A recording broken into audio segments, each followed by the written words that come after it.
It was one of the most audacious acts of terror the world had ever seen. They used 350 kilos of gelignite and TNT, and they planted the bomb in broad daylight in a building full of people.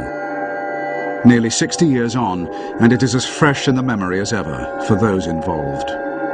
I was running as fast as I could, with the bomb on my shoulder. There were a lot of explosives inside. It was heavy. The bomb killed 91 people and 45 others were injured. But little did the bombers of Jerusalem's King David Hotel back in 1946 know that they were one day to be hailed as the founding fathers of a new age of terror. For their success inspired waves of imitators around the world. If my sacrifice for that is to be called a terrorist, then I'm glad to have been a terrorist for liberation. We didn't mind being called terrorists then, because we actually used force, such force, a brutal force, in order to get rid of them. We knew we only had one chance in 1,000 of coming out alive. The death was around every corner. This is the story of the birth of modern terrorism, of the activists who invented it, and of how it has been appropriated and dispersed around the globe.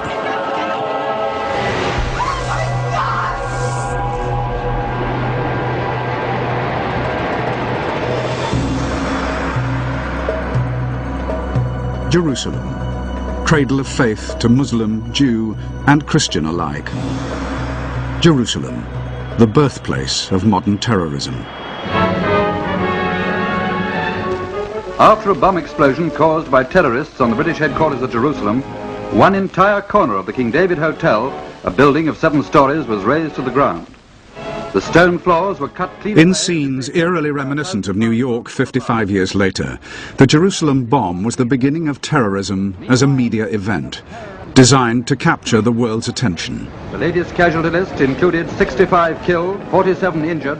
The perpetrators, Zionist Jews, members of Menachem Begin's Irgun terrorist network.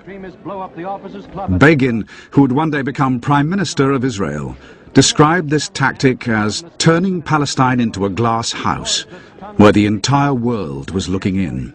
I think it was one of these acts of violence that, ahead of its time, in an era before CNN, before instantaneous news, was choreographed precisely to attract international attention. We were a minority, but we were a minority with a clear ideology that we must have a Jewish state to rebuild the state which was existing many, many hundreds of years ago.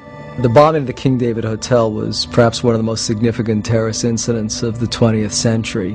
For many decades, it actually held the infamous record of having killed the largest number of people. In a fight for liberty, you have always those who are more, call them extreme, or more adamant, or call them staunch, and they want it immediately, not to wait for the Messiah.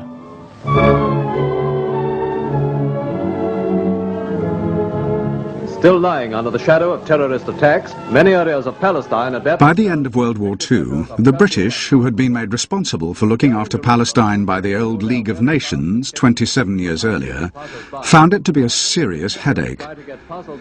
They were caught in the middle of the Arabs and the Jews, both of whom wanted the country for their own, were unwilling to peacefully coexist, and were agreed on only one thing: their hatred of the British, whom they both saw as foreign occupiers. The British military and administrative headquarters was here, in the south wing of the King David Hotel in Jerusalem. The luxury hotel itself still functioned with guests, restaurants, bars, and Sudanese waiters. Jerusalem at that time, it was a fortress, and I walk through the town and put in my mind every place and think about how can we attack this place.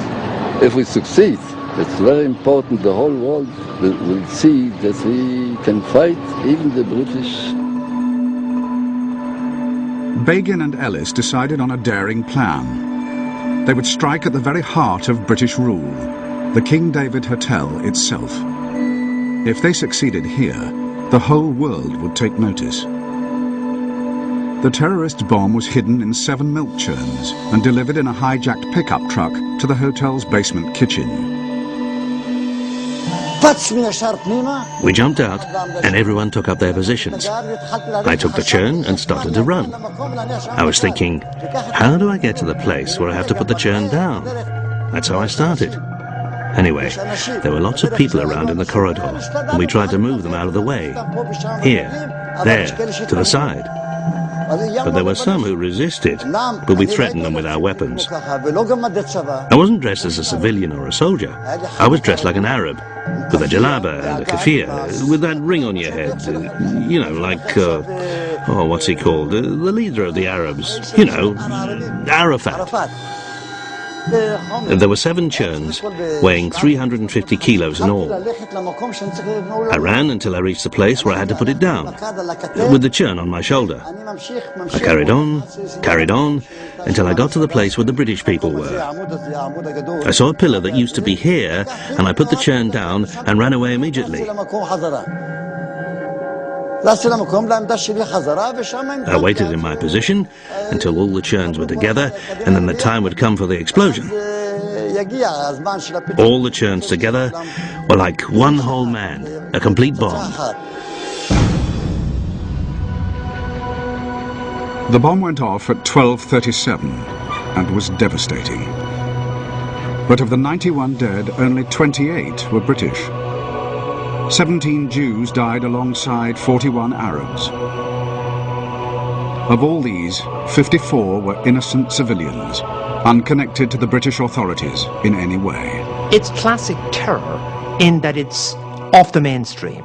It's not a reflection of the policies of the then Israeli leadership, which had a very strong ethical approach to the use of violence, admirable in many ways. And it shows too a sign of the future in that it's the damage being done by the splinter of the main movement, which is the damage we frequently call terrorist, and which is the most likely to be without any moral dimension.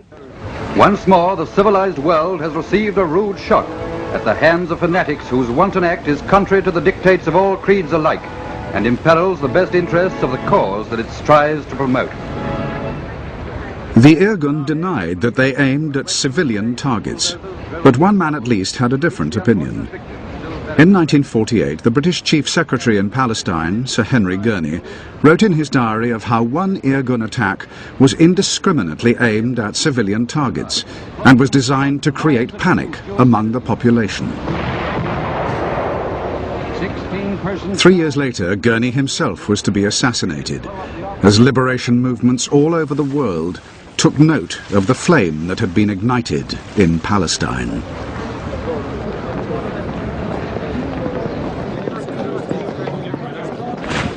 By 1948, the British and the world community had lost their appetite for the fight against the Jewish terrorists, and the British abandoned Palestine, leaving Arab and Jew to fight it out amongst themselves. But elsewhere in their restless colonies, others had watched and learnt from the success of the Zionist terrorists.